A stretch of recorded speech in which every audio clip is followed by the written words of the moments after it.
You are listening to WBHM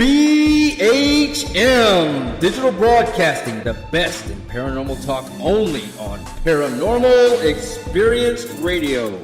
Broadcasting live out of Birmingham, Alabama.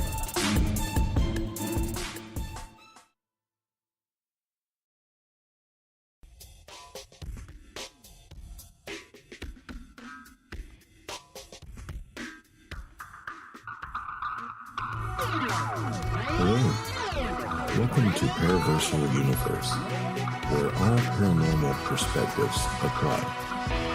Join paranormal historian and ufologist Kevin Mellick and psychic demonologist Jennifer Celsi-Mellick as they navigate us through the different categories of the unknown and the unexplained, including ghosts and haunted places, cryptids and monsters, aliens and UFOs, theology and mythology, metaphysics, forbidden archaeology, urban legends and folklore, conspiracies, crimes, and corruption, with top analysis from the experts of these disciplines. If it's amazing, unusual, or mysterious, if it's bizarre, creepy, and fantastic, if it's unbelievable, paranormal, or supernatural, it's here on Paraversal Universe.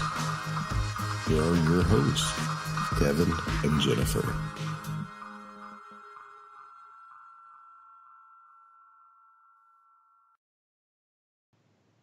Hello, everyone. Whether it's morning, afternoon, or evening, wherever you are, welcome to Paraversal Universe, brought to you by the Northern Wisconsin Paranormal Society Limited at the Northwoods Paranormal Resource Center here in Rhinelander, Wisconsin. We're your hosts, Kevin and Jennifer Malik. Hello, everyone. Paraversal Universe is produced by the voice of Fate Magazine Radio, Kat Hobson, over at WBHM Digital Broadcasting out of Birmingham, Alabama. We are also heard on WCET 101.7 FM out of Columbia, South Carolina, High Point Radio 100.5 FM and 1620 AM out of New Jersey, and the Rift Radio Network based out of Lakeside, Virginia. Welcome one and all, and hello to everybody in the chat room. We look forward to your questions and comments as always. The archive for the show will be available as well. Show archives from over the years can be found in various places on the web, including our Archives Like page on Facebook called Paraversal Universe Show Archives. Also check out our guest promo page, Paraversal Universe Radio, for what's upcoming in the near future. We hope everyone's doing well today. We have a brilliant show concerning ufology. We'll be talking with Contact Underground's Dr. Joseph Burkes M.D. But first, as always, let's do our shout-outs. Shout-outs go to those people who shared our show banners last week. We appreciate it greatly and thank you kindly. So who do we have? This week we have Walt Christos, Thoughts of Christos, Katrina Cooper, Dennis Koch, Jason Bland, Paranormal Soup, Jamie Demelos, JJ Paranormal, Josh Chairs, Metaphysical Bounce, Howie Odell from the Orion Effect, Kat Hobson at WBHM, Lawrence DeMisa, Jean Broida, Lisa Reynaga, The Rift, Sudan, Lori Kreslaw, Dr. Chuck Kennedy, Fate Magazine Radio, and Trish Freudel. And hello to everybody in chat. Shout out to you guys. It's always good to see you in the chat room. So our topic this week is ufology. And I have the bio in front of me from Dr. Joseph Burkes. So let me read that. He will be our guest today.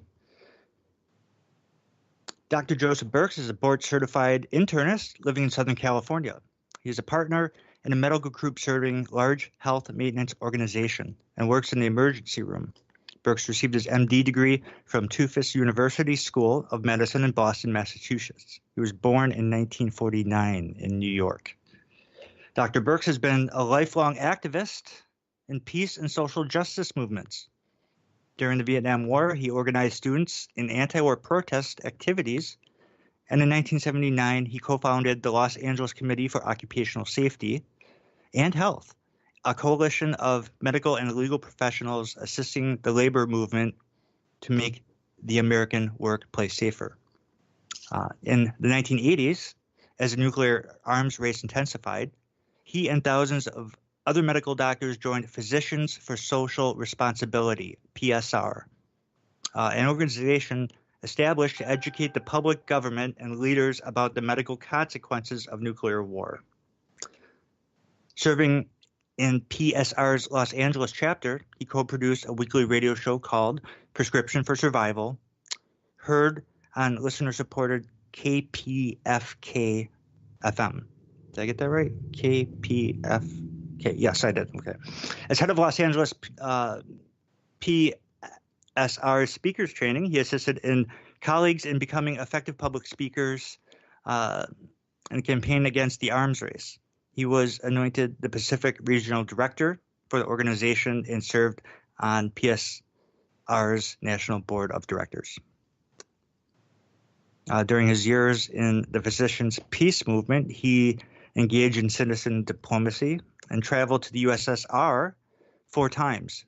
There he met with Soviet doctors who were engaged in similar educational efforts under the auspices of the Organization of International Physicians for Prevention of Nuclear War, which was awarded the 1985 Nobel Peace Prize.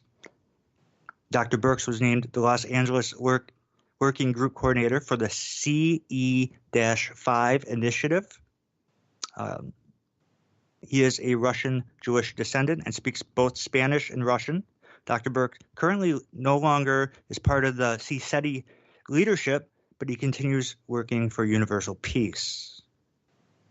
Okay, and he is a board-certified internist and has done emergency medicine from 1987 to 1998. Prior to that, Burkes has had a group internal medicine practice for 8 years, and prior to that, he was in training.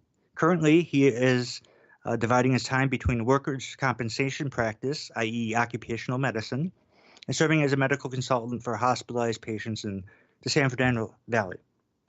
His special medical interests include mind-body medicine and industrial toxicology. Them are 2 topics that are quite interesting. Yes, very much so. So, excellent. Shall we bring him out? Yes, let's bring him on. Dr. Burkes, are you with us? Oh, yes, I am. Thank you for coming on Paraversal Universe. You're very welcome. Yeah, we both really appreciate it.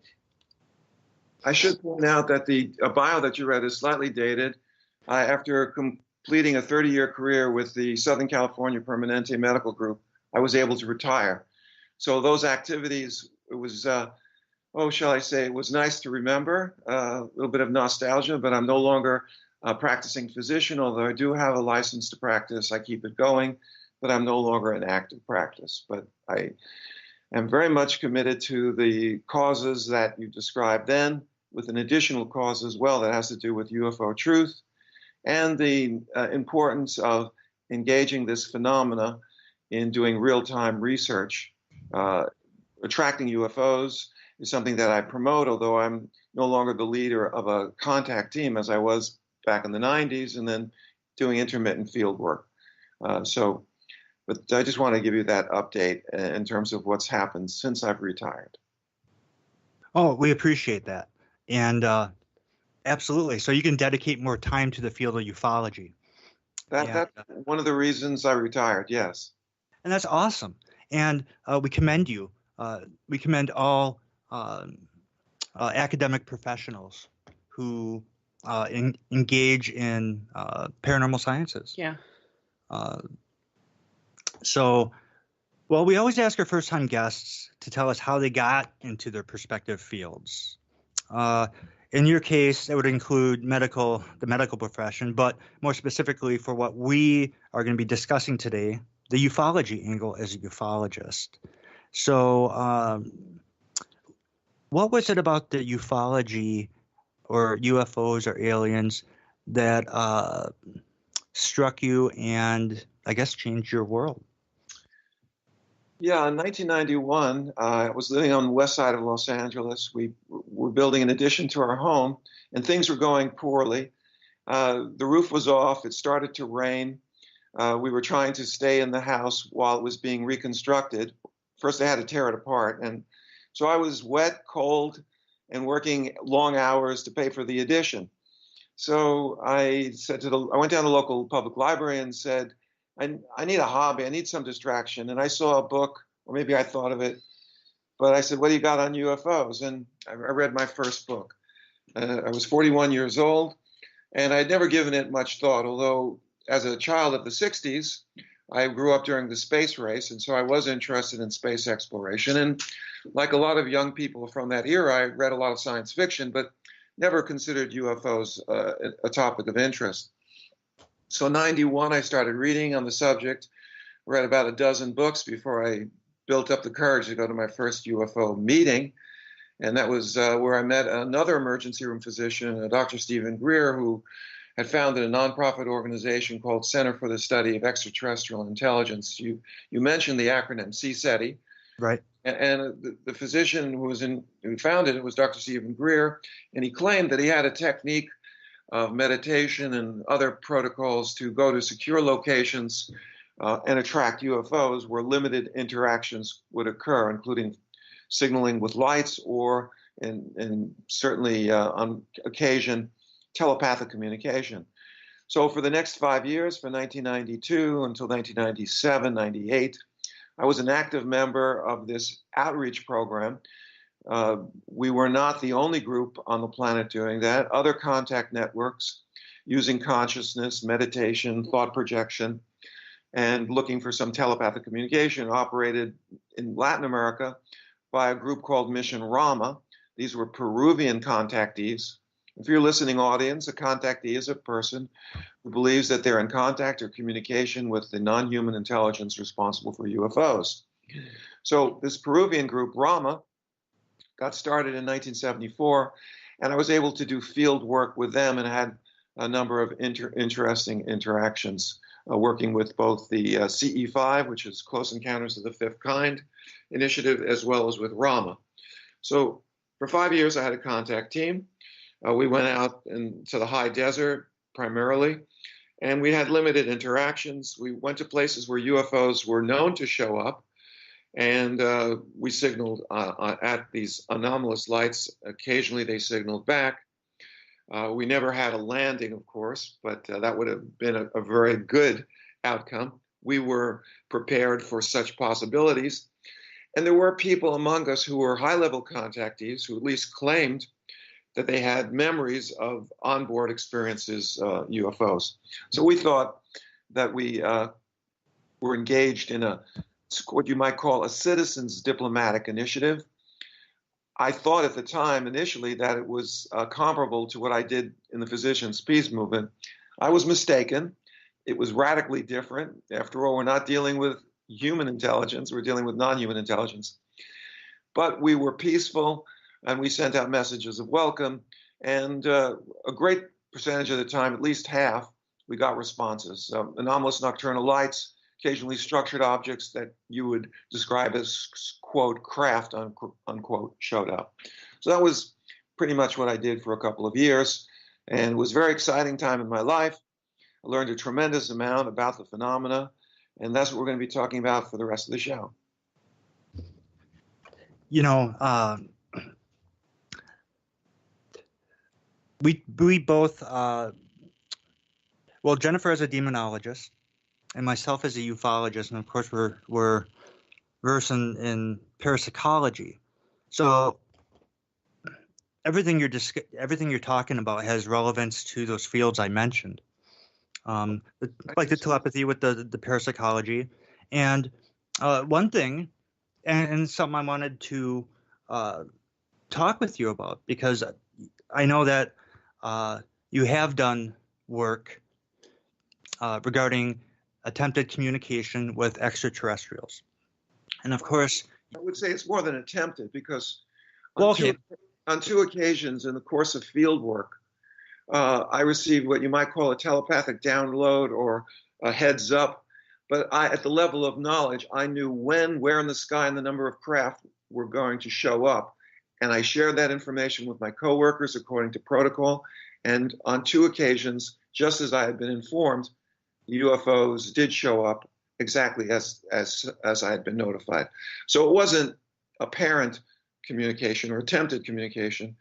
Those 2 experiences, I have no doubt, were definite communication because we got verification of the information a few hours after it was received. So, I guess, do you believe these the entities that you contacted? Do you believe they're interdimensional, extraterrestrial? Were you able?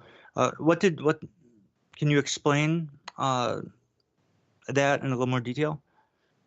Yeah, I think the extraterrestrial hypothesis is a very popular explanation for UFOs. It's what motivates a great percentage of the people who are in the UFO fan club, the people who are interested, go to conferences. However, it's a big universe, and we have to be open to other possibilities. Also, they may be extraterrestrial, but a civilization that can travel between the stars may have also figured out ways of traveling through dimensions. Now, we are speculating quite a bit here, but the one popular notion is that there's a multiverse, that our universe is one of many, and it's possible that as part of that construct, the so-called ETs or aliens, whatever you want to call them, can go to other dimensions. So they may be coming from far away, they may be coming from very close, and that, or both. But I think it's important to always emphasize that these are speculations. Even if the so-called ETs tell us where they're from, I take all that information with a grain of salt because given the conditions on this planet, which I think Stanton Friedman, the much missed ufologist who passed away last month, R.I.P. Stanton Friedman said, tribal warfare is the name of the game on planet Earth, and nationalism divides us up into warring factions.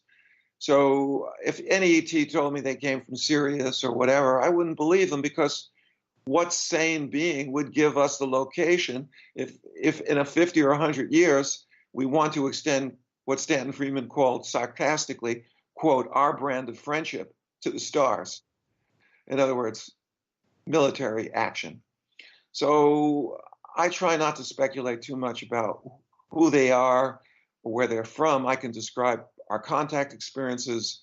All our interactions have been very positive. And I should also point out that in the general public's imagination, the aliens are not so good. We have a very active film industry. I don't live in Los Angeles anymore. I correct that on the bio you read. I now live in Northern California much of the time, although I maintain a residence in Southern California. And in Southern California, they have Hollywood, and they produce nonstop monster movies that portray these so-called aliens in the most horrific sense. So the popular notion is that the aliens are bad. And I can tell you that from my work with a group called Foundation for Research into Extraterrestrial and Extraordinary Encounters, FREE, the free organization, in a massive study that they completed several years ago with over 4,000 contact experiencers, the overwhelming majority, between 70, 80%, depending on how you ask the question, have a very positive reaction to their contacts or are neutral. People who feel the so-called aliens of these 4,000 who answered the questionnaires, which was, by the way, very much in depth. It took about 6 hours to complete. The overwhelming majority said their contacts have been positive or neutral. So that's my read on it. I think the so-called ETs, in as much as they're portrayed as marauding abductors, probably have been given what you might call, using street vernacular, a bum rap. Well, I have a million questions. I'm jotting them down as you're speaking. So but it is time for our first commercial break. You're listening to Paraversal Universe. We'll be right back with our guest for the next segment.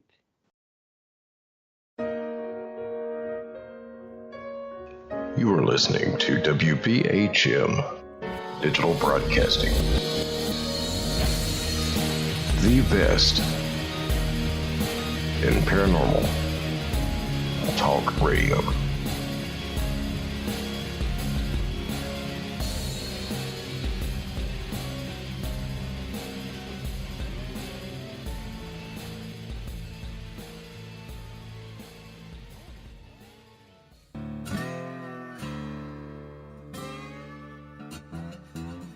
Oh, come on. I'm Southern, but...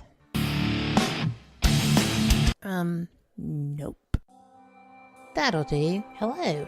I am Kat Hobson, host of Paranormal Experience here on WBHM Digital Broadcasting out of Birmingham, Alabama. I enjoy having guests from all areas of the paranormal, from ghosts to ufology to cryptids and beyond. You'll find some of the best researchers in their fields bringing you some great information. Join me on Wednesday nights from 8 to 10 p. Eastern here on WBHM Digital Broadcasting. Son of a... Hey, son. Mother... Son? What are you doing? Hey, Mom. I'm getting ready to listen to Periscope Uncensored. By expanding your vocabulary. Well, it is uncensored. Son, the uncensored part of Periscope Uncensored is Jax and I getting down to brass tacks with all aspects of the paranormal. There's no fluff on our show. So, no off-color commentary? I didn't say that. Awesome! Son? I just hit my head. Oh boy. I'll go get you an ice pack. Catch Periscope Uncensored Thursday nights at 9 p.m. Eastern, only on WBHM Digital Broadcasting. Since 1948, Fate magazine has brought you reports of the strange and unknown, all of them true.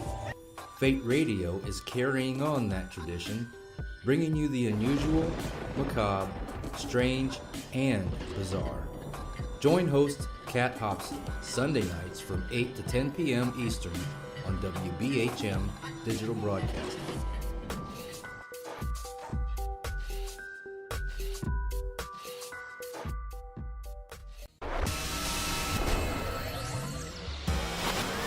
You are listening to WBHM Digital Broadcasting, Birmingham, Alabama.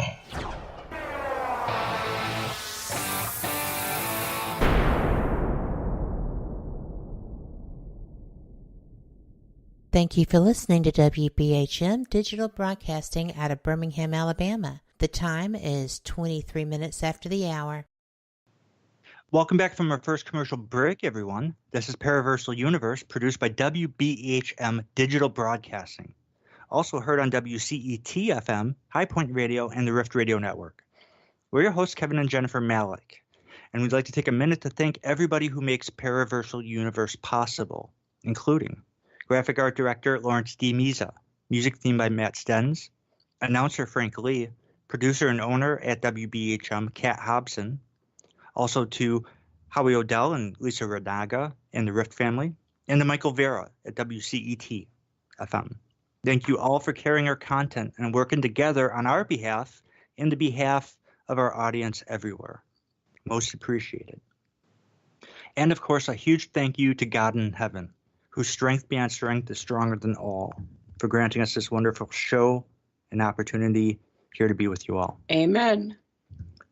In appreciation to the various platforms we are on, including iTunes, Spreaker, iHeartRadio, Twitch, YouTube, Dailymotion, TalkStream Live, TuneIn, Blog Talk, Podbean, Google Play, Mixcloud, and Paranormal Radio Livestream app, which is streamed and restreamed from various other outlets all over the world via the internet. Alrighty, this segment of Paraversal Universe is brought to you by the UFO Wisconsin Research Team, Wisconsin's alternative to MUFON. Okay, back to the show. This is Paraversal Universe, and today we are speaking with ufologist Dr. Joseph Burkes from Contact Underground. Doctor, are you still with us? Yes, I am. Thank you so much. Oh, you're welcome, and thank you for being on. as you were speaking before, I was jotting all the stuff down because this is stuff that we study and we work with people as well, and whatnot. The first thing I wrote down was the lying entities. Just the fact that even if we do get information from whatever it is, that unless it's divine from God, greater good, I guess what I'm saying is you can't, most of the time you can't trust what you're hearing. In fact, I would say the general rule is, like you said, take it with a grain of salt. The second thing I wrote down was angelic demonic connection. Just the fact that, or thoughts about it, just the fact that some of these, you got a division. There are, some people are having good experiences with ETs, and then there are people having bad experiences. And I was saying during the break that much of the time, because of the work we do, and we help families and individuals who are traumatized, that it's we tend to focus on the negative stuff a lot, or at least understanding it and dealing with it and things, whatnot. So it's nice to have you come on to talk about some of the positive experiences people have had with this phenomenon, because there are positive experiences. Sure. I'm looking at a pie graph right now from the free Foundation for Research into ET and Extraterrestrial, I should say ET and Extraordinary Experiences is the name. And it says, if you could stop your ET contact experiences, would you? Yes, 16%. No, 84%. So I think your point is well taken, that the expression, the squeaky wheel gets the oil or grease is apropos. Now, people are being traumatized primarily psychologically, although there are certain medical procedures that appear to be going on where scoops are taken out of the skin and that sort of thing that can be frightening and sometimes a little painful. It was John Mack, the Harvard psychiatrist who wrote 2 books on the abduction scenario, who said in terms of the medical injuries that he's seen with the people that he interviewed as well as the literature, they're relatively trivial. That doesn't mean they don't exist. The scoop mark is still, from the medical point of view, if you're looking at lacerations, broken limbs, trauma, it's trivial. Psychologically, these are interactions which are typically unsolicited. People have little control over when, where they're going to occur, and it's understandable that, especially initially, these are very frightening experiences. However, if people get proper psychological support and can integrate the experience with the rest of their life, they can overcome a lot of the distress that people experience. And this was John Mack's practice. He was a skilled clinician, PhD, I should say. He was a Harvard psychiatrist, full professor at Harvard Medical School. And so he had the technical skills to assist patients. However, in the UFO field, there are a lot of self-styled therapists. Sometimes they engage in hypnosis. They've taken a crash course of 12 weeks or even less, a mail order course. And unfortunately, they take people who have been traumatized and, using the power of suggestion and hypnosis, extract what are horrific scenarios, but often are what medical doctors will call confabulation.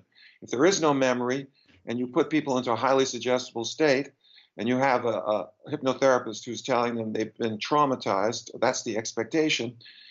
Person in a highly suggestible state, when dealing with an authority figure who they trust, which is part of the hypnosis, will generate fantasy, which is then in the future recalled as if it actually physically occurred.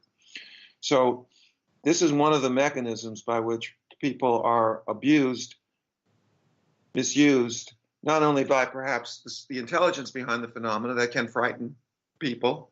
9% is still a lot of people. This is the worldwide phenomena. And they're also abused and misused by unscrupulous or poorly trained self-styled therapists who create abduction scenarios that have likely nothing to do with what actually happened. The the third thing I wrote down was how many ETs. In other words, I've heard it suggested there are up to 160 different species that have been cataloged by governments secretly. Of course, That's I'm this sure is you've heard the this same is numbers, right? But I mean, is something hard to get by. But I think your point is well taken. That there, in terms of the literature, there are many phenotypes, which is the medical term for classification on the basis of appearance. So there are probably, you're probably right, over 100 phenotypes. And this is one of the reasons why I'm promoting a new approach to this phenomena, and I call it the virtual experience model. And in the course of my contact work, the intelligence behind the phenomena appeared to be staging contact experiences with me to teach me how they create illusion as a mechanism of contact. And so I've postulated that there's such a thing as real sightings where, some physical objects are being seen. You can pick them up on radar, they leave landing traces, all kinds of physical effects. And then there's another kind of sighting, which is virtual, which either holographic technology is employed, where everyone present in the field can see a hologram, or the intelligence behind the phenomena, using its extraordinary psychic ability, can project images into the consciousness to either the optic nerve or the occipital part of the brain that organizes visual data. And it's not a hallucination, it's an illusion. Because they can project such images to one person, in which case only that person will see it, or they can have a whole group of people treated in a similar fashion. So virtual sightings is something that's important. And as part of this schema, which I call the virtual experience model, I've also accumulated cases where they can create a virtual reality, which is as real as what you are experiencing right now. And the audience is listening. They can create a kind of Matrix type reality. If people remember that blockbuster movie 20 years ago, The Matrix 1, 2, and 3. Well, this technology likely exists in my judgment based on my review of the literature, as well as my own contact experiences. And they can create likely virtual memory, which I call a virtual experience of the third kind, in which they can implant into the consciousness of people memories of contact which do not correspond to any physical experience. So a man and his wife drive home. They go to bed. Next morning they wake up. Man, wasn't that an amazing UFO we saw? Yeah, absolutely incredible. Those lights. No, they drove home and went to bed. But the implanted into their consciousness is a false memory, which is convincingly real. So people are concerned about the phenomena because they worry about invasion. Well, that's not likely to occur because UFOs they've been around for at least 70 years in the modern era, going back to Roswell. And if you look at cave paintings and mythology, it seems likely that this is a phenomenon that's been going on for thousands of years, maybe even tens of thousands of years. And so it's hard for people to accept the physical reality of beings and craft. It's going to be even harder to accept if it becomes understood that what I'm promoting is likely to be true and that they can, with their tremendous psychic ability, co-create a belief system based on UFOs that may not necessarily correspond to physical objects and beings, but more as a part of a program of education, or if you are fearful, you could say indoctrination, to change our belief systems on the planet. Now, I know that's a lot for people to swallow, but I wanted to put it out there because your questions, which are quite sharp, warrant, I think, a detailed explanation. Well, the two other things I wrote down, we do have a question we're going to get to, but I want to address this first because it has to do with that. And one was discussing different kinds, and like, for instance, I tell people not all UFOs are nuts and bolts, and which is why we have the term UAP, right? Unidentified aerial phenomenon. I think that's an excellent term, although I'm not sure the reason why it's being promoted. That term matches my description of the mechanisms of contact, because if they can project hologram-like projections into the sky, these are not objects. So unexplained aerial phenomena or unidentified aerial phenomena is a more accurate term than UFO, which means it's an object. And as we both now know, they're not always that way. And the other thing I wrote down, and it has to do with the question, was the idea of astro abductions. Because the question was... The question that was asked from the chat room was, I just saw a recent show today about aliens and abductions. How do you feel about abductions? And we are, in a sense, at least, well, I suppose we're talking about contact, but yeah. So how do you feel about abductions? I'm going to quote my colleague. Sure. John Mack was not only a Harvard professor, but he was also an international peace activist. The year that we got the Nobel Prize for international physicians for the prevention of nuclear war, I had a chance to meet with him in Moscow in preparation for going to Scandinavia and receiving the award. Very awesome. And one of the things he said is that the hard thing about abductions is we really don't know what they are. Are they physical events? Are they psychic events? Are they a combination of the two? So it's important when we use the term abduction to acknowledge that there's a lot we don't understand about the phenomena. But I think from what I've explained and also from the question that's asked, which is a good question, is that, yes, I think many abductions are unsolicited psychic interactions. They take place at the level of consciousness. And as far as how I feel about them, I've had contact downloads which were not abductions, but they were awake dreams that were similar in the sense that I was, in terms of my consciousness, in an altered state, and I was able to interact with what I imagined were entities that were non-human in this awake dream. So although it wasn't a forced interaction because I wasn't totally under, nevertheless, I can understand somewhat of what people are describing. Also, I've had missing time twice. Once in the course of doing field work, and then, some 15 years later when I was in a hotel. And so I do understand that these things can be very disconcerting and frightening. People who are being terrorized by their contact experiences deserve better care than what they're getting right now by poorly trained hypnotherapists who often have an agenda. There are some hypnotherapists who think that this is awful, and guess what? They lead the witnesses. There are others who think that contact is really a wonderful experience, and they try to guide them in that direction too. So I think we have to be very clear that this is a real phenomena, that it involves primarily psychic interactions from my point of view, but nevertheless, people who are frightened deserve good medical care. Because there are, and I agree, and Jennifer's shaking her head. I Yes. completely agree with that.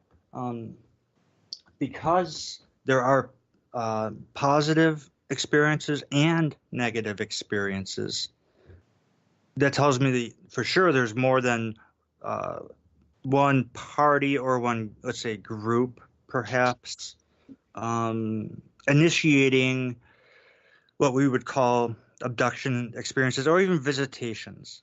I'm looking at the chart right now, which addresses that. Okay. Okay. It says the types. It's from the Free Foundation book, and Beyond UFOs. It's an 800-page book, and I'll plug a little bit because Chapter 6 is the one that I wrote with Preston Dennett about reports of medical healings associated with people who have UAP contact. But in terms of actually the number, the beings that are most typically reported in this large study, the grays are not at the top, but they're close to it. The energy beings are number one at 55. Human-looking contact with beings that look human, 52%. The short grays, 51%. So they're all pretty up there. But in terms of negative experiences and positive experiences, if you look at the statistical data that I'm looking at, I'm reading it to you. Right. The energy beings, we're talking about 812 people who reported this. 55% said that they were positive. I'm sorry. That's right. Positive, correction, 48%. Neutral, 45%. In terms of the short grays, positive, 29%. Negative, 11%. Neutral, 59%. But when you get to the so-called reptilians, all right, then you've got a majority of people are describing it as neutral again, but the negatives are way up there at 23%, the leading. So people who are having negative experiences are more often having it with beings that they identify as reptilians. However, what we found from our data is that the number of people overall that report negative experiences do so when the number of encounters are relatively few, less than 10. As people have more experience with the phenomena, the percentage of people who have had 20 or more experiences, the percentage that describe it as positive increases. So this suggests that as the novelness and fear wears off initially, people can adapt and have more positive interactions. But you're right, the reptilians take the prize in terms of negative contact experiences, but that's still 23% of the responders, not a majority.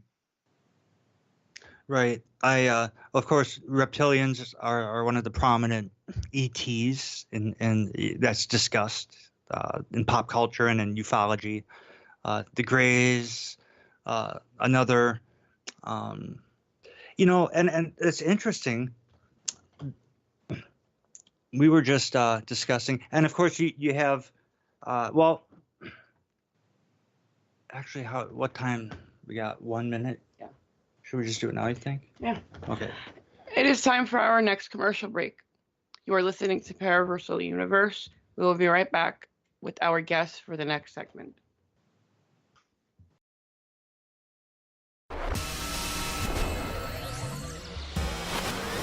You are listening to WBHM Digital Broadcasting, Birmingham, Alabama.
Thank you for listening to WBHM Digital Broadcasting out of Birmingham, Alabama. The time is 45 minutes after the hour.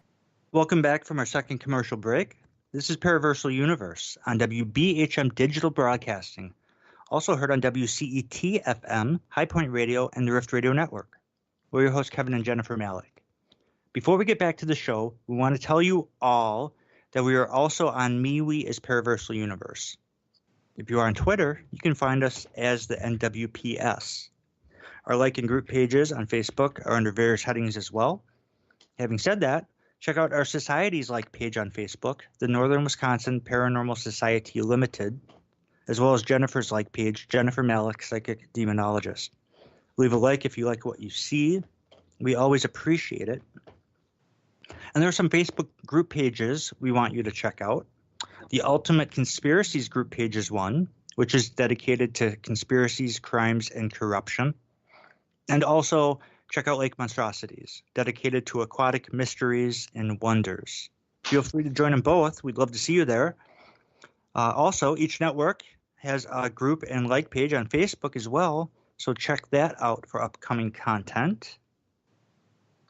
Okay, this segment is brought to you by the Breezer Files on YouTube and the book Trail of the Sasquatch, A Shaman's Journey by cryptozoologist and Iroquois shaman Don Young, who's also a member of the NWPS. Check out his Facebook group pages, Kindred Forest and Indigenous Americas. And check out fellow parapsychologist and ufologist Gene Broida's latest book, Unknown Objects, Top 10 US UFO Cases. Excuse me. Let me say that again. Top 10 US UFO Cases. Of course, she is a correspondent here on the Paralogian Report. Any comments for this week's show can be addressed in the chat room. Let's get back to the show. This is Paraversal Universe, and we are speaking with ufologist Dr. Joseph Burkes M.D. from Contact Underground. Are you with us, Doctor? Yes, I am. Thank you so much for bringing me back again to this segment. Oh, you're welcome. We're really enjoying this. Okay, so I think you want to hear about some of the interactions I've had in the course of fieldwork. Is that right? We want to hear that, Yeah. and we also, one of these segments, we want to focus on healing, some of the healings. Sure. So whichever one you'd like to start on first. I think the sightings are important because this is one of the most common types of contact experience people have. Okay. And so what I was involved with actively for 6 years back in the 90s, and then less intensively following that, was I would lead a team of contact experiencers. Many of these people had sightings already. And we would go to remote locations where we would meditate. We chose places where UFOs were frequently seen because I guess many people in the audience don't recall who Willie Sutton is. He was a gangster who used to rob banks, and they asked Willie, well, why do you rob banks? And he said, well, that's where the money is. And so we would go to locations where there were UFO sightings, frequently reported, in an attempt to interact because that's where the action was. And so we would spend time in Santa Susana Pass, which was by the Department of Energy site, where they had many, many UFO sightings. And later on, I can even talk about a patient of mine at the hospital that described what he claimed was an act of sabotage carried out by a saucer. This has never been discussed publicly, as far as I know, although I will be presenting the case at the International MUFON Symposium in July, which is coming up on the 26th in Irvine, California. But in any case, these interactions were very exciting. We'd wait in the desert, meditating, using the lights for hours at a time. And then when the UFOs did show up, the action, excitement sometimes was less than 2 minutes. But one of the sightings that I had, which was quite remarkable, was one that occurred in Mexico. I was part of a team of investigators from CSETI. Dr. Greer was heading that mission to the volcanic zone. And the volcanic region outside of Mexico City is a place where they've, starting in the 90s, had hundreds and hundreds of sightings of UFOs. In fact, the small village where we were staying at the base of Popocatépetl volcano, which is a volcano which is still active, goes up about 17,000 feet. And we were at about 7,000 foot elevation at the base of this. And everyone in the village practically had seen a UFO, or someone in their family had. And we were witness to UFOs going at night, slowly moving up to the wall of the volcano, hovering, and then would go either inside or at least turn off their lights. But on February 1st, 1993, We got to see an amazing triangular-shaped object. We were meditating when the team leader brought us out of meditation, and he pointed our direction to between the two volcanoes. One was Popocatépetl and its companion volcano called Iztaccíhuatl. There was an amber light that was moving between them. The team leader directed his signal lantern at that light, flashed at it. It then the object changed direction and started coming directly towards us. As it approached, we got to see the shape. It was a very large triangle. It crossed the ridge line about a mile away, where there was a small church, which we could see even at night. And this triangle dwarfed the church. It made it look like a little matchbox toy. The UFO was about 100 to maybe 200 feet across. Moved totally silent. We signaled at it. It signaled back. One flash from our signal lantern, it responded with one flash. 2 flashes from us, a reply. 2 flashes from them. So that was a very exciting experience. The object hovered at a distance of about 200 to 300 yards away from us.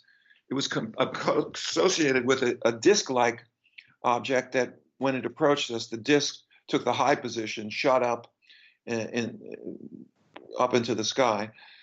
And we were hoping at that point to have a landing and a boarding, which of course did not occur. But even as the object moved away, when we signaled at it, it signaled back from its rear lights at the apices of the triangle. I've had what I call, excuse me, I've had what I call 3 major UFO experiences in my life. And each was all separate and apart from one another. In other words, there weren't similarities between the 3 settings. They were the crafts were different, and the vibes were different. One of them was what we call a TR3B, generally speaking, the triangle, the black triangle, with the lights on each end and a light in the middle. Sure. And there are variations as far as red light, white light, where they're located, or whether white and red, but it basically, right. So, and that, they're very real. I got a good look. They're very real. I won't tell the whole story. But, well, actually, if you care to hear it, it will only take a minute. Go for it. It's your show. well, no, I mean, this is about you, but this might be relevant to what you're talking about. Just to say that I was driving along and I noticed a craft following kind of like what you call diagonal or kitty corner from my blind spot. And I noticed I was going at the same speed I was going. It was really bizarre. I don't even know why. It was like a spidey sense kind of thing where I just sort of looked that way. I would normally not look there, and I see this craft, flying above treetop level. And I'm thinking, well, this is really interesting, and my road is coming up, and it's a left-hand turn, and this is on my left-hand side, so I'm going to have an opportunity to cut it off. And that's what happened. I made my turn. I drove down the road a little bit. I parked the car about where I thought it was going to come out, which was this asphalt gravel pit thing. This was right at dusk. I got out, I grabbed my flashlight, and as I got out of the car, this thing comes right over the treetops, and it stops. I'm jumping up and down, waving this flashlight. I can see you, I can see you. And I would never advise this to anybody, by the way. Why is that? Well, just because. I don't know. Because you may draw attention to yourself, and if they're if the people in that craft are nefarious or selfish in any way, you could be putting yourself in danger. So that's why I advise that. Have you ever spoken to anyone who has signaled out a UFO and then was subsequently taken aboard or traumatized? Are you aware of any cases like that? Well, there are nothing that we have specifically worked on. Right. And there aren't. But there are hundreds of cases where people have safely interacted with these objects. If you go to your library, or Richard Haynes is a retired NASA scientist, a psychologist, research scientist, In 1999, he published a book called CE5, Close Encounters of the Fifth Kind. He describes over 250 cases where people have interacted with these objects. For 20 years, I was active in UFO investigations. Countless number of times we've been in the presence of these objects. We signaled at them, they signal back. So I think the evidence is that if you want to signal a UFO, it's very safe. Now, people are frightened, and if you are so frightened that you don't want to signal at them, that's fine. But as someone who has experience in this field, I can tell you that some of these objects or visual displays, remember, aerial phenomena may not always be an object, as we discussed earlier. But this is a safe activity, in my judgment. There are cases out there. I mean, you got Travis Walton, you got Betty and Barney Hill. There are, and I bring up them cases because some of our audience are going to recognize that. Let's talk about Travis Walton. Do you know how he described his experience at the recent Ozark UFO conference? He said that they saved his life. Yeah. As people who saw the movie, which, by the way, the movie done in 1994 was horrific. He disavows that film because they put in all kinds of negative images, which wasn't part of his story. He approached an object and was hit by an energy beam. His friends saw him fly through the air. He very likely was severely injured or possibly even dead on arrival in the ET emergency room. Spent 5 days away, as far as I recall. It was 5, I believe, or 4. And he came back without any physical injuries. And now he says that they probably saved his life. So in terms of, if you approach a UFO that's under automatic control and has defense systems, and if you want to read more about something like that, you can try to get a hold of the book Penetration by Ingo Swann, the famous psychic who was in cooperation with some black operation investigators, went to a remote region he thought it was the Arctic. Certainly it was Canada. He was flown up there. He witnessed a diamond-shaped craft over a lake drawing water into it. That diamond-shaped craft, in his opinion, was operated remotely, and it had automated weapon systems that fired laser beams at little animals that were moving around the lake. So it's likely that Travis Walton was hit by some kind of automated system. It was unfortunate, but he was resuscitated and he got to live his life and do quite well for himself. So that one case is not a terribly good example. Well, there was trauma and it did take a lot of soul searching for him to come to terms with that case. Right. So, and it caused a lot of damage as far as just the whole exposing it and what that did to him, because now today we can talk about paranormal, but when it happened, the lid wasn't off the pot. No, and I remember from reading on Travis's account, he was saying that he feels the reason why he was healed the way he was because when he was struck with that beam. And he says that if you watch the movie, like you had spoken of a few minutes ago, they portrayed his whole abduction scenario just to be the most horrifying, evil, horrific thing. They even used grays. He actually describes a race of ETs that looked human. Well, right. Hollywood does Right. stuff. And, okay, again, because I don't know the intentions of the craft, personally, I won't recommend it. Mm-hmm. But we can agree to disagree. Mm-hmm. But how are you going to know their intentions unless you interact with them? That's what I'm saying. Well, we've had cases too where, like, for example, somebody, and this is a perfect example, actually. Somebody who's interested in pop culture of UFOs, loves UFO movies, loves the whole thing, and has a visitation experience one night mm-hmm. with the Greys, and thinks, wow, this is so cool. I just got visited by aliens, and thus opens themselves up to these experiences.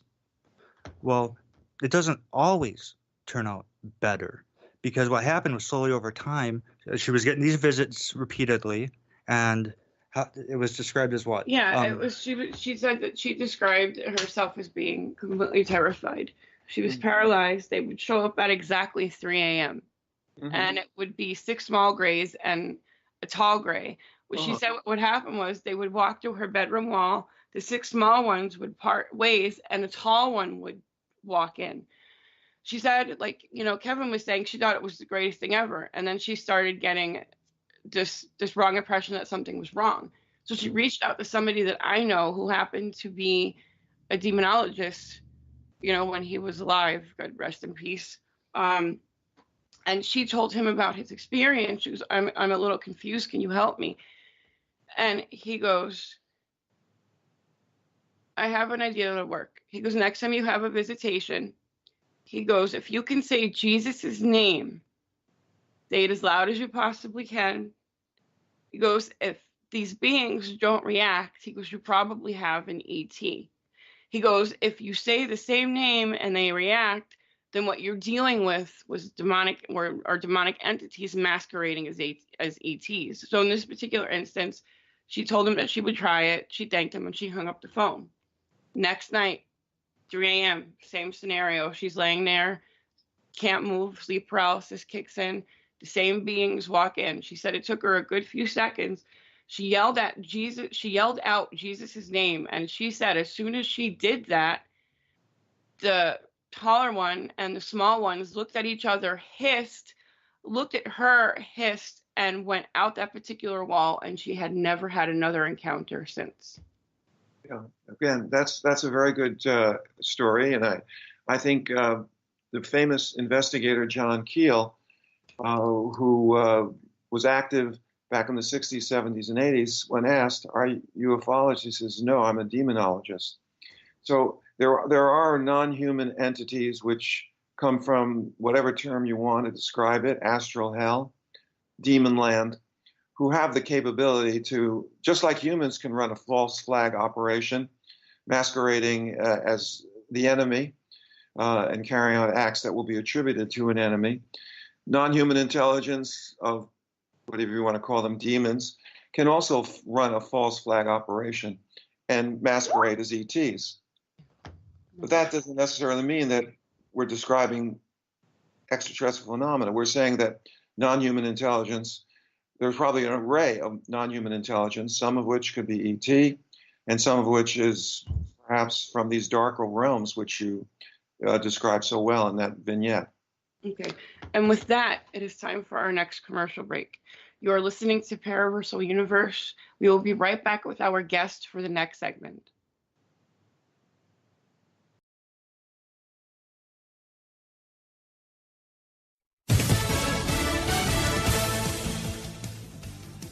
Be the charm. I'm Lisa Brady, Fox News. President Trump says there's a good chance of a deal with Mexico as a Mexican delegation holds talks in Washington for a third day aimed at avoiding tariffs set to kick in Monday if Mexico doesn't do more on immigration.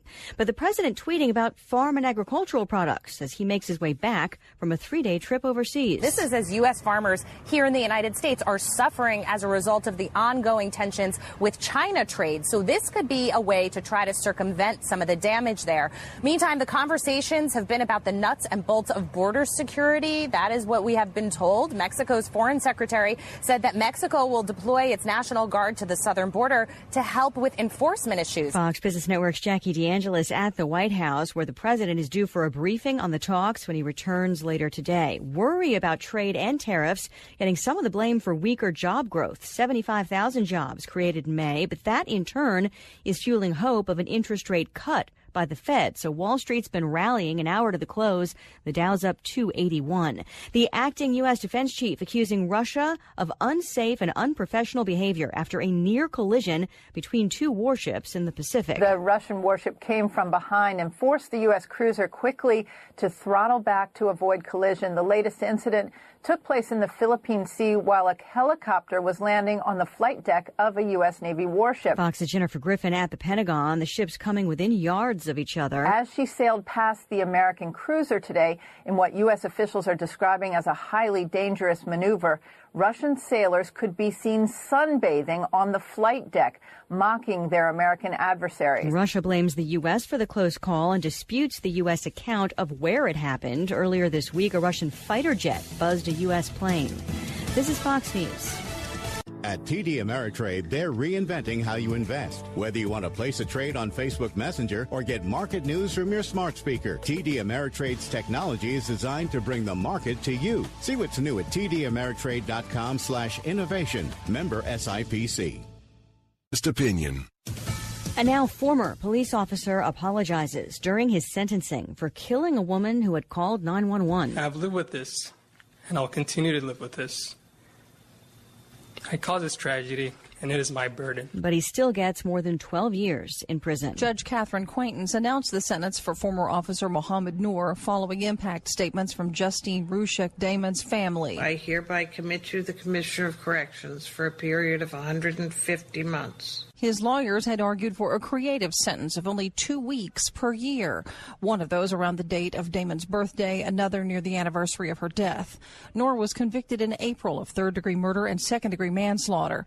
He shot Damon in July of 2017 when she approached his squad car after she'd called 911 to report a possible sexual assault behind her home. Noor says he fired because he was protecting his partner. Tanya J. Powers, Fox News. A jewelry store apologizes after a manager wouldn't let a sheriff's deputy in with his gun. The Iredell County Sheriff's Office says one of its deputies was not allowed to enter a K jewelry store about 50 miles north of Charlotte. He was attempting to pick up an engagement ring well in uniform, including his service weapon. The manager told the deputy he could not enter with the firearm. The Sheriff's Office says it's against their rules for a deputy to remove a weapon while in uniform. K Jewelers is now taking to Twitter to apologize, adding the store manager is no longer with the company and it's reinforcing its store training. Tom Graham, Fox News. A jury has reached a verdict in the case of a Southern California man charged with killing a family of 4, including 2 young children, and burying their bodies in the desert. Prosecutors say a business dispute is what led to this. The family vanished from their San Diego County home in 2010. The bodies were found 3 years later. Again, the jury's reached a verdict, but they have not read it. I'm Lisa Brady. This is Fox News. Welcome back to WBHM Digital Broadcasting out of Birmingham, Alabama. The time is 5 minutes after the hour. Hello, everyone. Welcome back to Paraversal Universe. Now in our second hour, produced by WBHM Digital Broadcasting out of Birmingham, Alabama. Also heard on the Rift Radio Network out of Virginia, WCET FM out of South Carolina, and High Point Radio on the top of New Jersey. We're your hosts, Kevin and Jennifer Malik, coming to you from northern Wisconsin in the USA, here at the Northwoods Paranormal Resource Center in Rylander. You can always enjoy excellent fringe talk radio for awesome and informative radio talk shows about the paranormal, supernatural, esoteric, and Fortean topics on this network and affiliate platform websites. Not only our show, but many other good shows about different facets of the unknown and unexplained. Much to listen to and much to enjoy. Stream live on TuneIn, iTunes, and the Paranormal Livestream app, available from Android app and the iTunes Store. This segment is brought to you by the Supernatural Magazine, where our articles can be read. All right, back to Paraversal Universe. And we were speaking with ufologist Dr. Joseph Burkes, M.D., from Contact Underground. Thank you so much for joining us, Doctor. Thank you.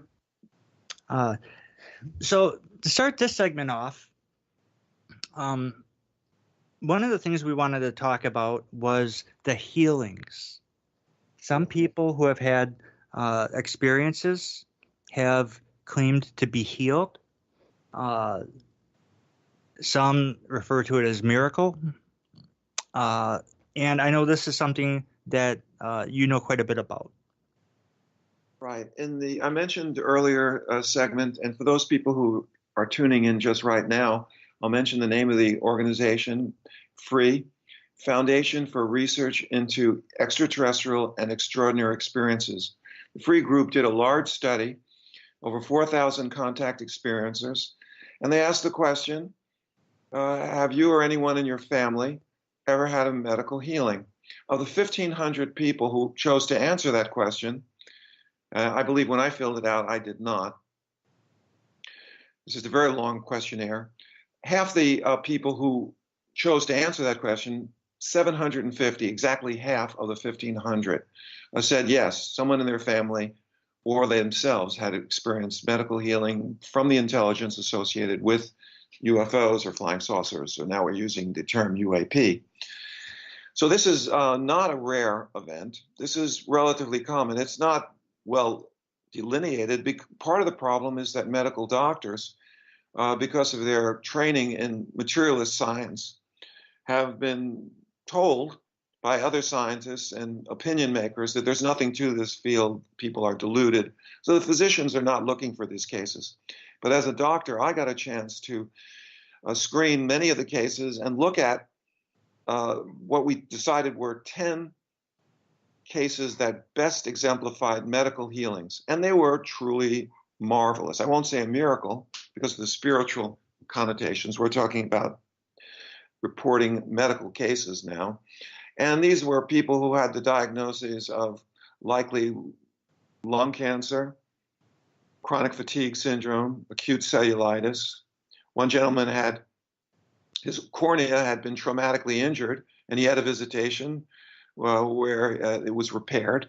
And he, although told by medical doctors he would likely have post-traumatic glaucoma and never have normal vision again, his vision was perfectly normal, although later on he did require to have some correction done in terms of wearing glasses. So medical healings are relatively common. They're not reported for one of the reasons that doctors aren't looking for them. And if you like, I can get into some of the details of these remarkable cases. Please do. Yes, please do. Well, one gentleman I mentioned already, his diagnosis, he goes by the, he allowed us to use his real name. And he was a DEA agent. He worked for many years abroad because he spoke Spanish. And for 10 years, he had recurrent visitations by, which were quite frightening. He would be paralyzed, and then his body would shake, and then the next morning he'd wake up feeling terribly exhausted. And he was led to believe that they had taken sperm samples from him. He had a UFO sighting just before these visitations occurred, when a hamburger-shaped UFO appeared over his house when he was working not as a DEA agent, but as a Dade County policeman. And this went on for 10 years. And then he had a visitation where a being you would call, I guess, a gray, a female, came to him and said, we are no longer going to be visiting you. We thank you for helping us. And according to this now retired DEA agent, they kept their word. But in subsequent years, not once, but twice, he had medical healing. He had a traumatic, what's called avulsion of his cornea, which means his cornea was torn off. He was at a party and an elderly woman fell. He grabbed her, trying to steady her, but they both went down.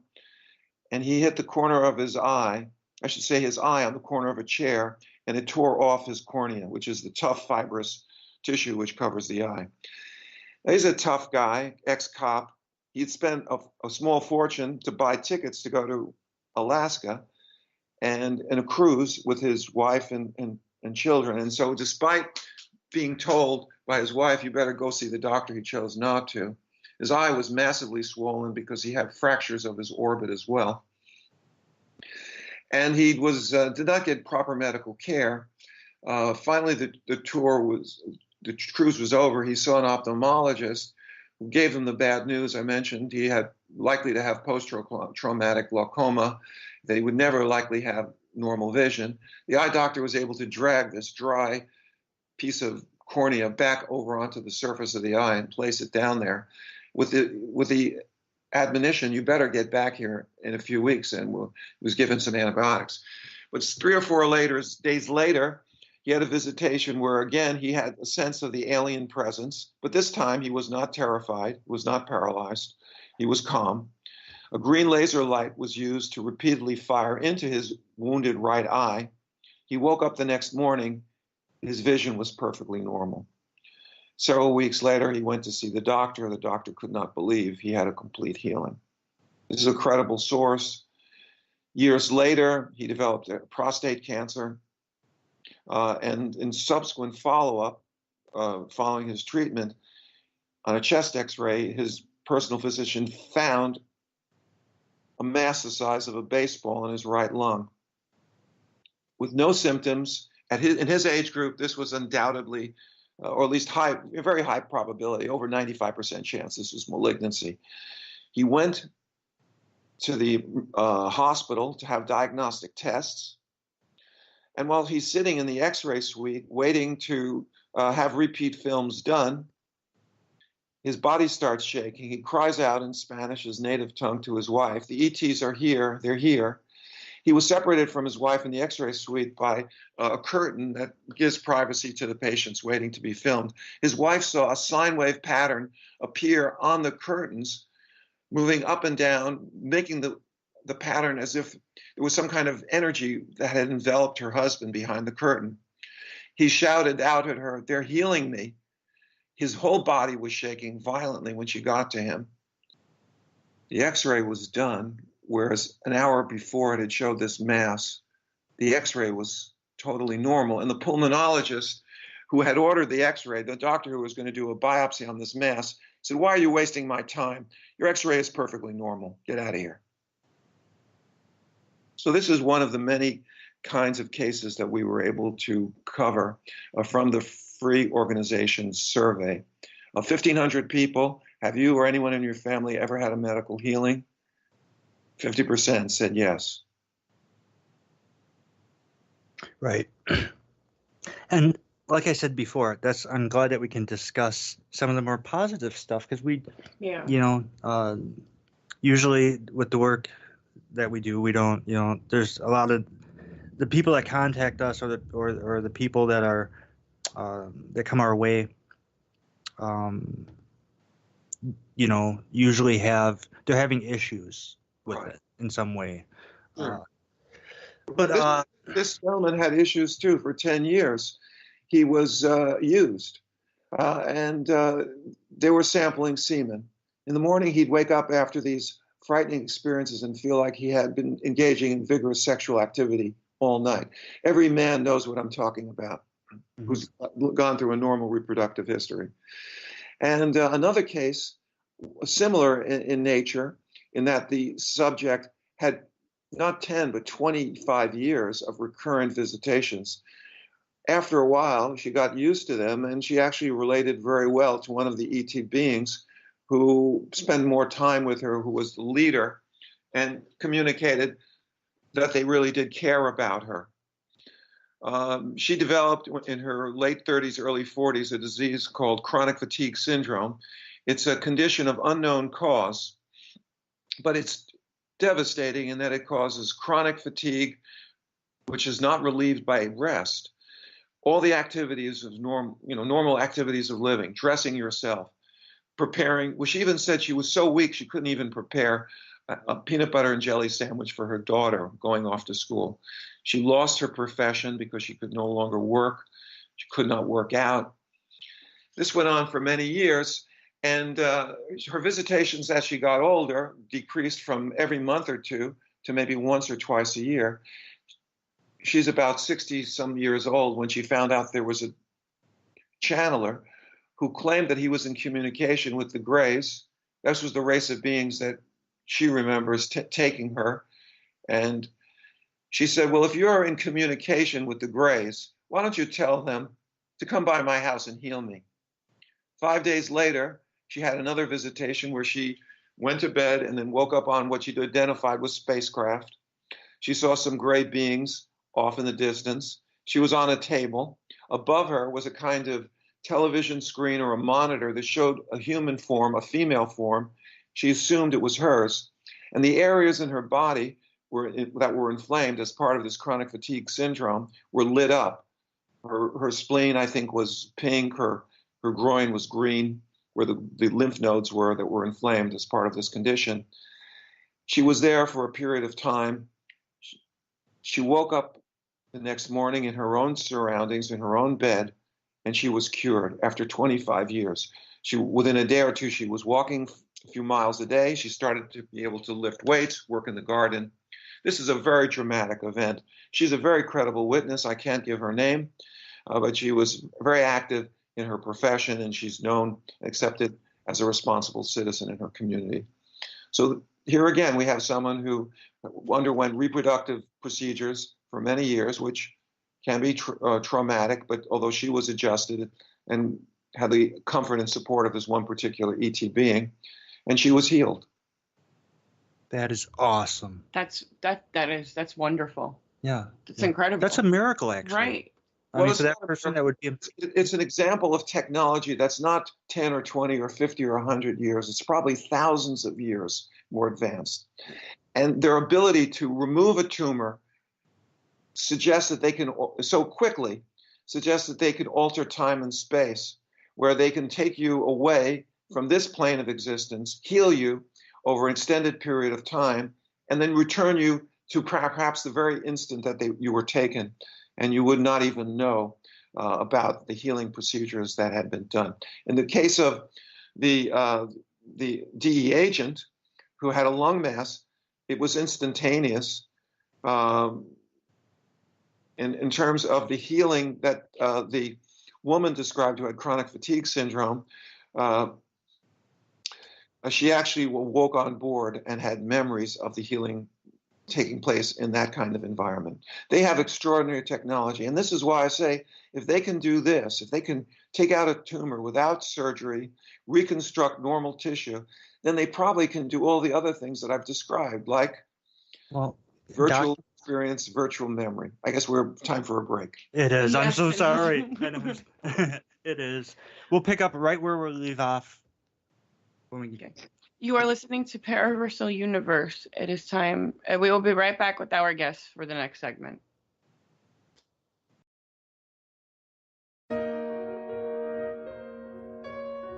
You are listening to WBHM Digital Broadcasting. The best in paranormal talk radio.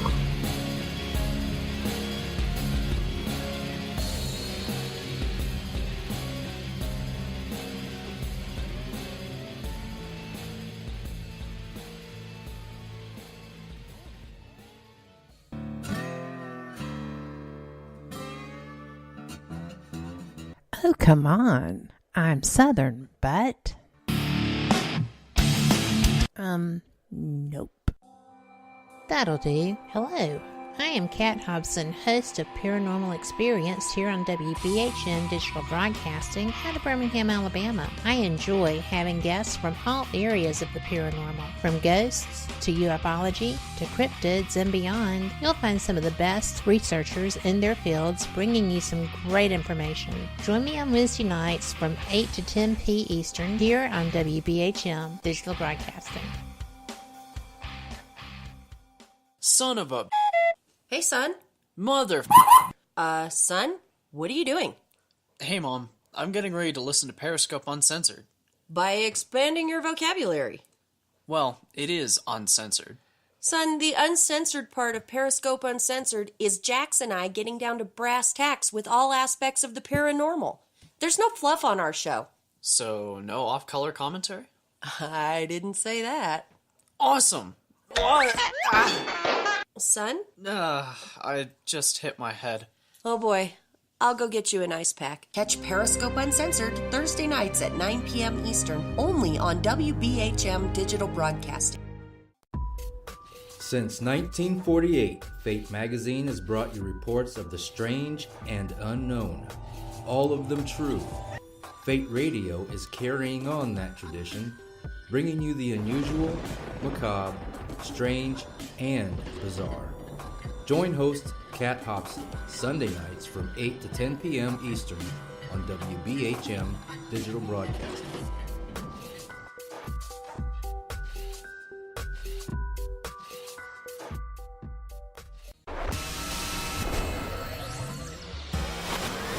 You are listening to WBHM Digital Broadcasting, Birmingham, Alabama.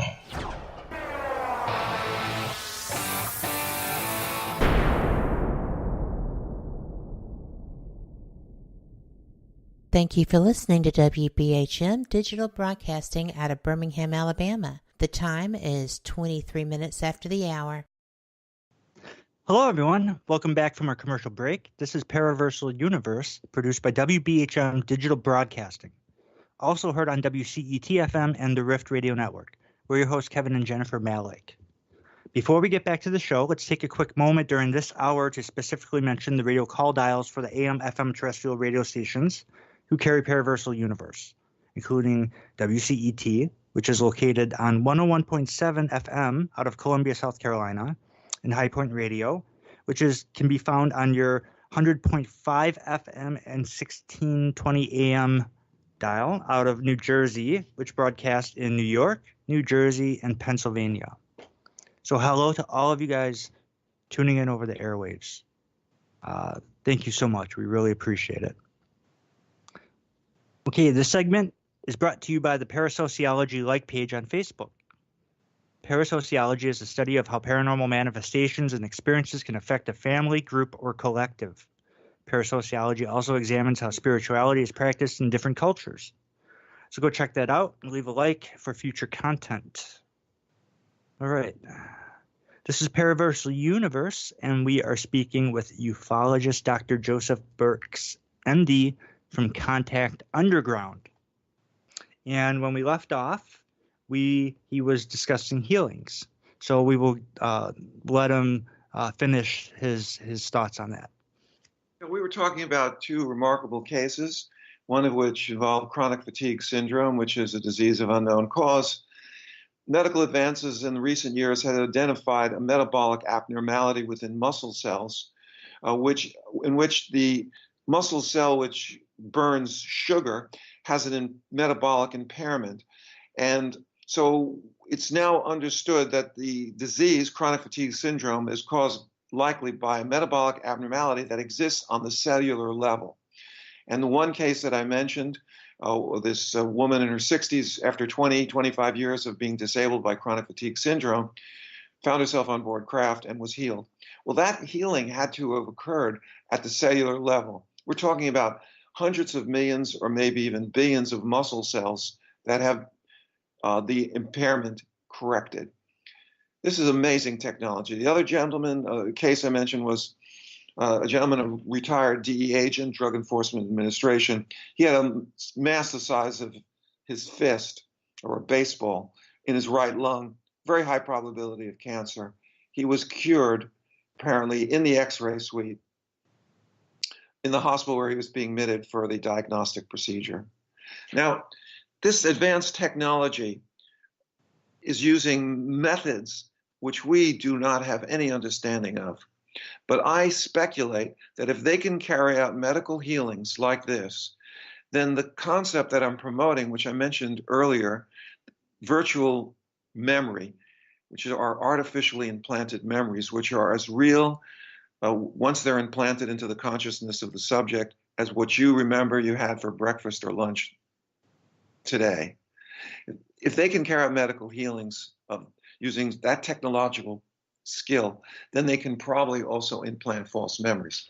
Now, this is very unsettling for ufologists because it says that we're dealing with an intelligence that not only can create fantastic spacecraft that can do amazing things that our technology can't do, but they also have the science of mind, which allows them to create illusions that we call contact experience. Once you acknowledge this is a mechanism of contact, it puts into question perhaps the entire database of ufology. And I can understand why my contactee friends don't like that theory, because every time they see a light in the sky, they imagine friendly ETs are there, or if they've been abducted or they are fearful, then they envision every anomalous light in the sky are marauding ETs. What I'm saying is that this intelligence has the ability to create memory, which might code for both positive and negative experiences that are not necessarily physical, but are profoundly psychic.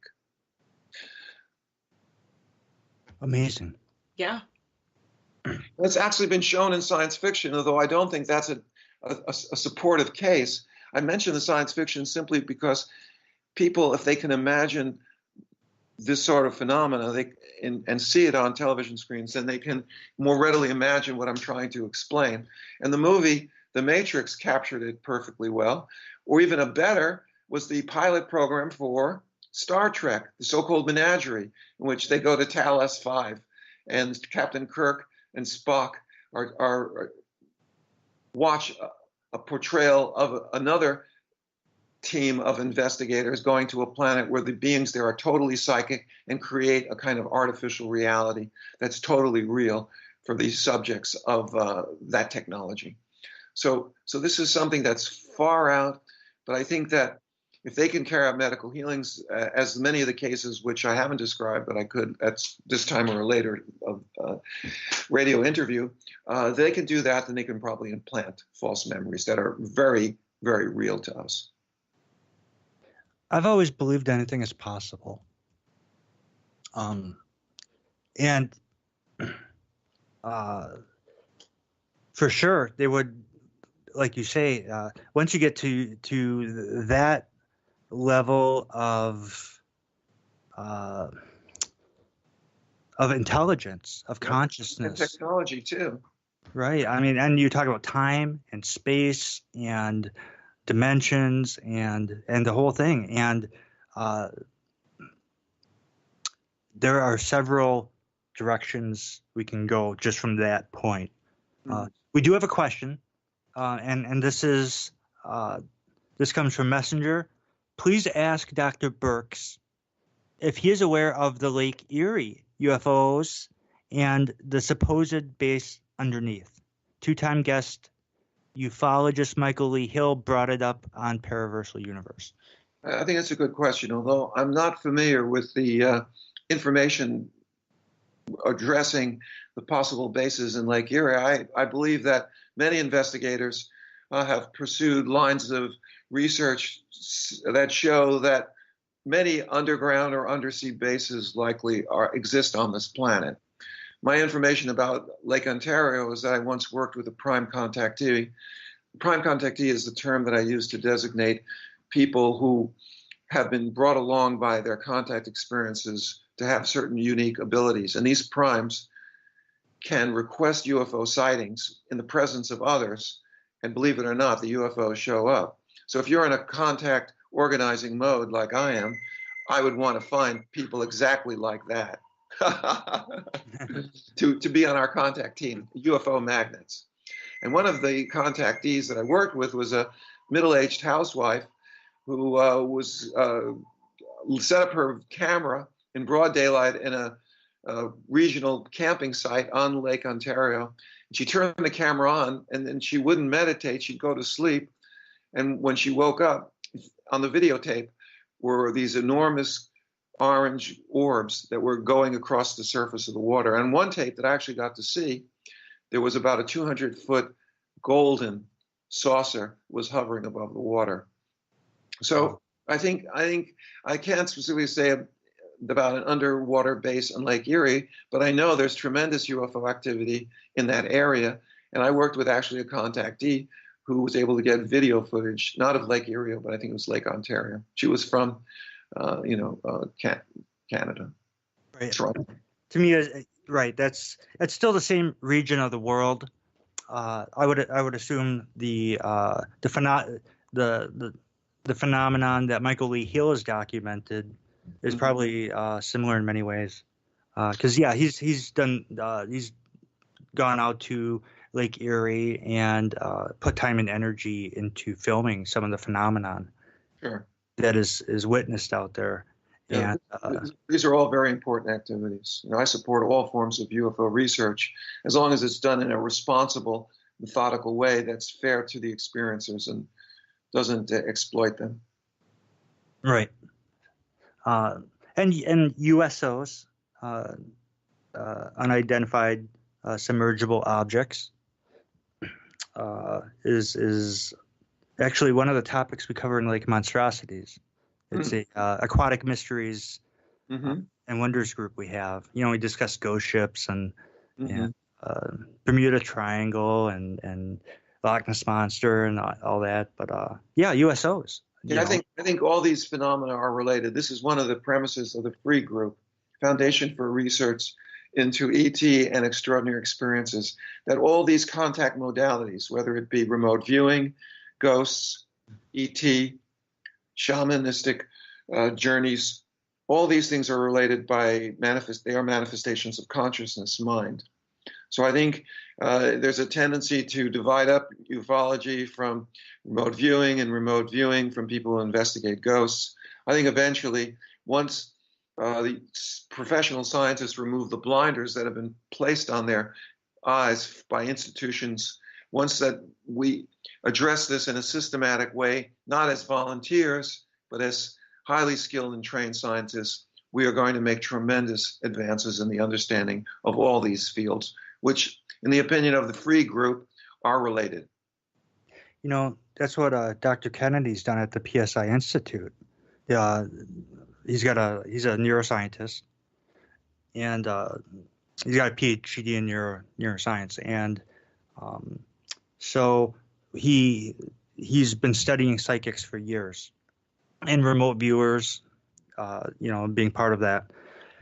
And now they work on missing person cases, and he's got 12 different psychics, and he'll give them like a photo and some coordinates where they were last seen, and then each psychic will give him their impressions from these remote viewers. Jennifer is one of them. Mm-hmm. And what he does is he's applying a scientific method. He uses a computer matrix, and what they do is they pick out commonalities. So if there's any common points because no psychic is 100% right. People are going to make mistakes and false hits and whatnot. So, but if he's noticing that, let's say, a number of psychics have touched on the same thing, it could be a building or, like the Red Barn on the edge of town or something, then he'll give that information to the law enforcement that he's working with, whether it be FBI or the sheriff or local authorities. And then they go check that out. And so they're using that. They're applying a scientific method with remote viewing, and they're bringing kids home, and then they're solving cases. It's amazing work. Very good work, for sure. So let's see, what time is it? 37. Okay, so we got time yet. Plenty of time. And speaking of time, missing time. Yes, let's talk about. Can you please talk about some of your cases or incidences with missing time? Well, I can talk about my personal experience and how it was part of, I think, a show of force by UFO Intel. Okay. One of my many names for these so-called aliens. My wife is not particularly interested in the subject, so although she's supportive of my activities because she knows it brings out the happiness inside of me to volunteer, but in any case, what she calls them is the whatevers, So I call them ET. Can you hear me? But I can call them UFO intelligence or the whatevers. Are you still with me? Yes, yeah, we're here. Okay.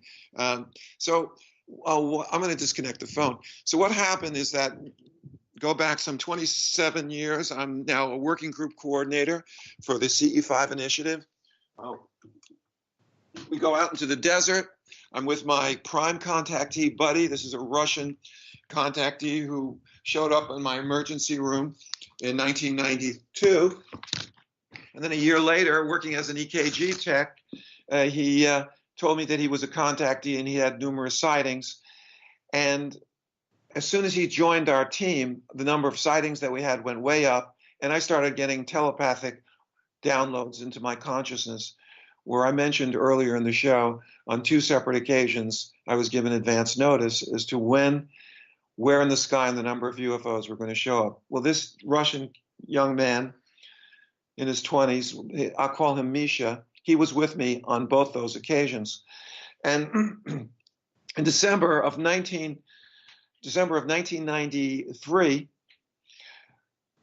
we were driving back from field work in Joshua Tree National Monument. For some of you who know that area, maybe they've attended Contact in the Desert. Joshua Tree is this enormous park, and we were driving down Highway 62 after a very uneventful field investigation. As we're driving on Highway 62, there's a portion of the road that's in like a ravine where the highway is on both sides is surrounded by very steep hills. There's hardly a shoulder, and it's a serpentine road. It goes lots of switchbacks going back and forth like a serpent. So I was told by my coworker that there was a car behind us. I turned around and there wasn't a car behind us. We go around another curve. He'd say, "Hey, there's a car. It's right behind us." We'd go around another curve. I'd say, "No, there isn't." What my coworker didn't tell me was at one point he saw the two lights lift off the road, and a third light appeared in between the two. Clearly, it was like something out of Close Encounters of the Third Kind, the movie with Richard Dreyfuss, where he sees the car behind him lift up. I'm glad my coworker Misha didn't tell me this at the time. This was later information. So as we emerged from this canyon, I looked in the sky and I saw all these lights. And this was the day after Christmas, December 26th, and there were lights in the sky, and I couldn't figure out what they were. I imagine they might be private pilots getting their night flying. Well, I then saw this bright light coming towards us. At the same time, the place where we parked on the road, there was this enormous hill, which I had never seen before, and on top of it was a red light, which I had never seen before. And we had gone through this place maybe a dozen times at night, going back and forth to do field work. So I took my signal lantern and I fired it at the red light on the top of the hill. As the beam for this 500,000 candle power lantern poured into the hillside dissolved into mist. It was a mirage. At that point, things got kind of fuzzy because all of a sudden I hear my coworker saying it's freezing, and I feel like I've been stunned or drugged. And I can't understand why we didn't talk about the light behind us or the hillside dissolving into mist. My coworker then started driving, and I remember it being dark. I remember the desert all around us, and then all of a sudden, the sun is high in the sky. We're still driving on Highway 62, and it should only have taken about 6 minutes from the place where we had stopped to signal at that light to the Superhighway 10 that was going to take us home, US 10. And yet the sun was now high in the sky. Later on, when I looked at the clock, it had taken us 4.5 hours to do a ride that should have taken us only about 2.5 to 3. We lost about an hour of time. So that was quite a remarkable experience. But it was only one of 3 events that occurred. A couple of weeks before us, one of my coworkers, also a contact activist, Ron Russell, he was at home turning the pages of a book, and he lost 45 minutes of time. Excuse me. And then the following day, on December 27th, one of my coworkers, Wayne Peterson, who was part of a 7-person team also doing contact work out of Phoenix, he had double missing time while in the desert trying to attract UFOs. They were at their contact point. They had hiked about 10, 15 minutes into the desert from where they left their cars. They decided 11 o'clock it was time to go home. They walked to their cars. All of a sudden, they had lost in an hour. I'd say they were successful. What had happened? It should have only taken 15 minutes. Then they were talking, looking at the sky, and all of a sudden it went from 1 to 2:30, and they couldn't explain it. And Wayne Peterson, who had a kind of wry sense of humor, because if you don't move around in the desert and it's 35, 40 degrees, you're going to freeze. And they had been standing at their car for about an hour and a half, and he said, "Missing time again. Well, at least we didn't freeze." Now, these 3 events, first were in Denver, my coworker Ron Russell, then Misha and me, and then Wayne Peterson, his team. That sequence of events, first Denver, then LA, then Phoenix, matched the pattern in which UFO, which we started doing our contact work. So they were sending us a message that they can do this. We're going to have to take our next break.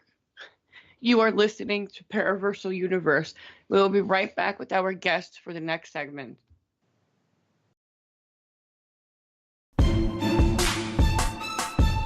You are listening to WBHM Digital Broadcasting, the best in paranormal talk only on Paranormal Experience Radio. Broadcasting live out of Birmingham, Alabama.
Thank you for listening to WBHM Digital Broadcasting out of Birmingham, Alabama. The time is 45 minutes after the hour.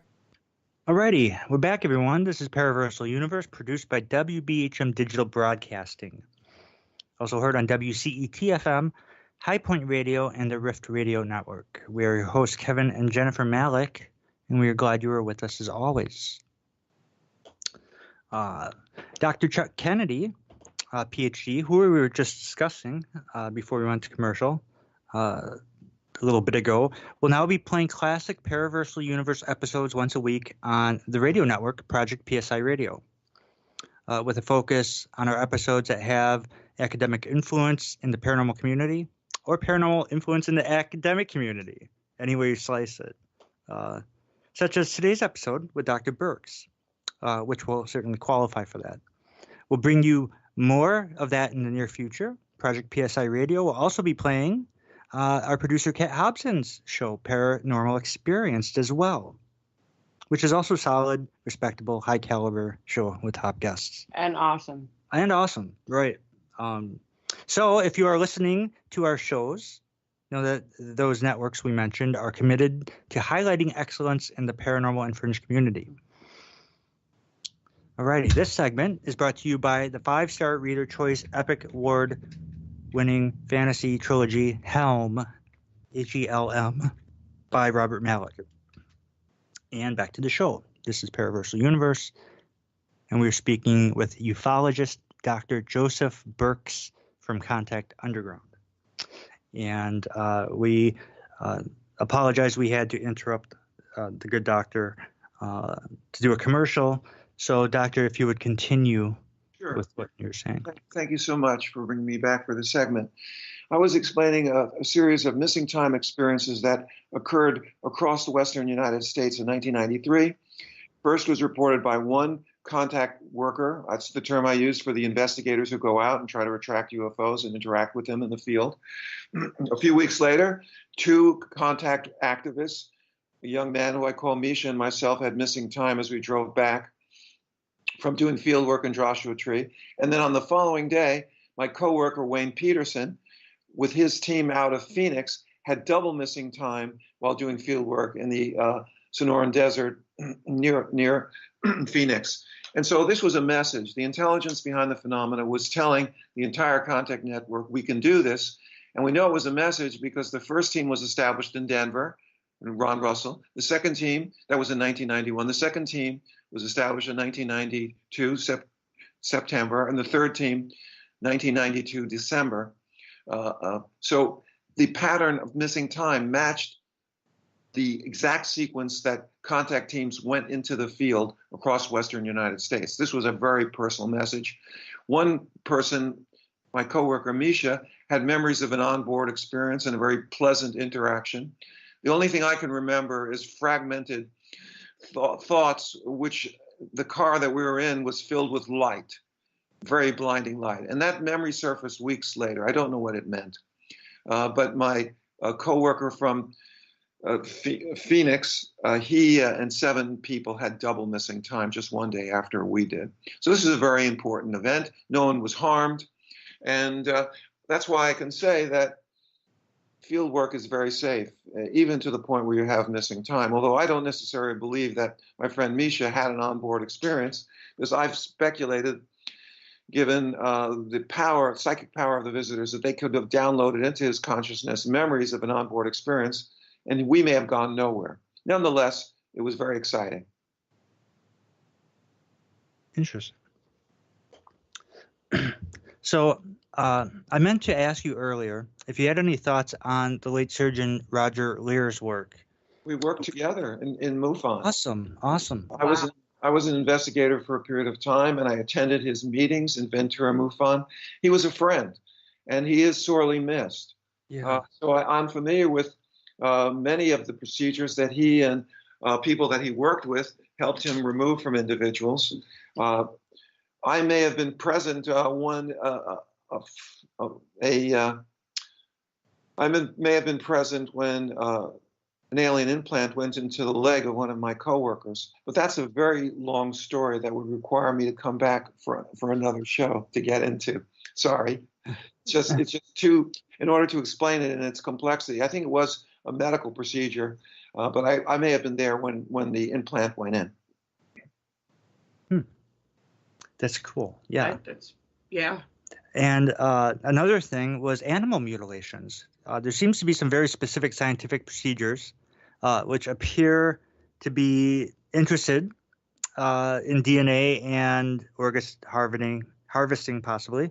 Well, certainly. I mean, organs are missing. Have you done any research into that? And regardless, what are your thoughts on that? Well, I haven't investigated personally, although the animal mutilations, I prefer to call them dissections, because although they're quite frightful when you see them, the instruments they were using, presumably some kind of laser-like scalpel, they cut out mammalian cells that are often rapidly growing, and it's been speculated that these tissues are removed to look for environmental toxins and radiation. In some of the cases where so-called mutilations, or I call cattle dissections, occurred, they were downwind from nuclear facilities. And there has been speculation in Colorado, many nuclear facilities in other southwestern states. So the thought is that perhaps one of the reasons, and this is speculation, I don't have proof, but one of the reasons they could be monitoring the effect of environmental toxins on mammalian tissues. And we are mammals. So rather than cutting us up, it's conceivable that an advanced intelligence might be looking for mammalian tissues to assay poisons in the environment.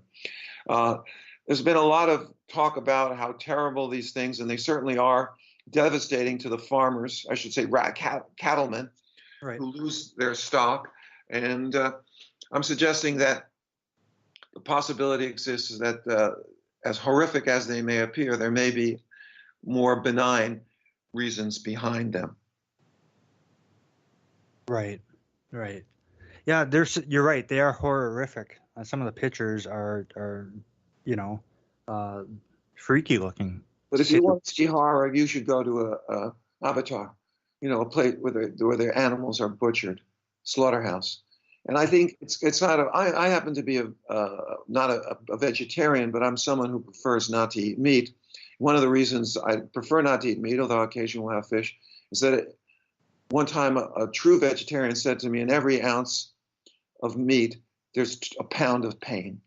So the way we treat animals and the way we slaughter them and kill millions upon millions for food when other sources of food are available, to me, that seems like a potentially much greater crime than thousands of animals that have been killed and dissected, possibly by the intelligence associated with the phenomenon. That's just my personal point of view. Right. Oh, for certain, there's absolutely no doubt that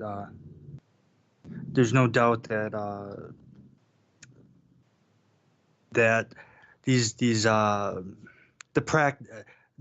butchering places, the energy, the loss of life, the cruelty, the certainly profound, and I would agree with that. I myself I do eat meat, but I think that we could certainly apply better protocols and use our heads better. And you're right, like the majority of our diet isn't meat, and certainly with we're and Jennifer is basically vegan much of the time. Yeah, I think these are good for the environment. They're good for the animals. I prefer not to eat meat. It's not a religion. And I think this planet would be better in terms of the environmental impact on global warming of the methane that's released by millions and millions of these animals. So I think these are important steps that humanity will be taking in the future out of necessity, because as the environment deteriorates from global warming, people are going to naturally have to cut back on so much meat, as well as other activities that are damaging the biosphere. Okay, we got 4 minutes left, so we need a minute to wrap it up. I will ask you a question. I don't know if you can answer this in under a minute or not, but let's touch on some parasociology quick. Can the UFO subculture fall out of love with its cherished beliefs? I'm trying to do that in terms of promoting a radical new paradigm called the virtual experience model. And I can tell you it's not easy. If I had answered that question, you asked me yes or no, I would say probably no. They're not going to give up their cherished beliefs. But unless we look at this from a more scientific point of view, we're just a bunch of people arguing about competing belief systems. What I proposed in the virtual experience model is something that's testable. It can be kept in mind, and people can go out in the field and try to decide whether what they're experiencing and what they're seeing are really objects, or in some of the cases, holograms or projections into our visual centers of the brain. Very good. Last question. Do you have any, where can people find you? Where's the best place to go? I'm only on Facebook, and that's my community page is Contact Underground. I have about 2,000 Facebook friends, and I suppose I can go up to another 2,000 more.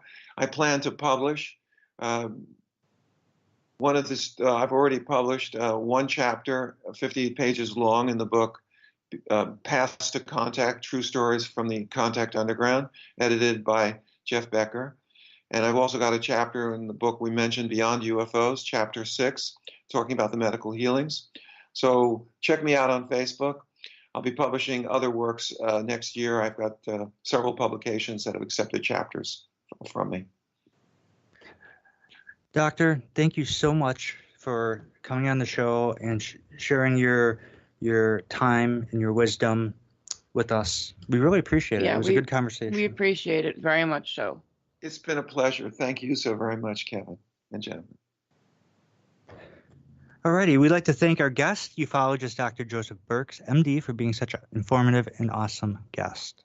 Next Friday, we will talk to theologian Christopher Sampson, so don't miss that. Feel free to support any of the networks mentioned here tonight, as well as the Northern Wisconsin Paranormal Society Limited, 501c3 nonprofit organization, by donating. It's folks like you who ensure these excellent organizations and networks will be here tomorrow. To the believer, the evidence is overwhelming. And to the skeptic, there will never be enough. Thank you. God bless you. Everyone have a wonderful weekend, and we will see you here next time. Good night, everyone.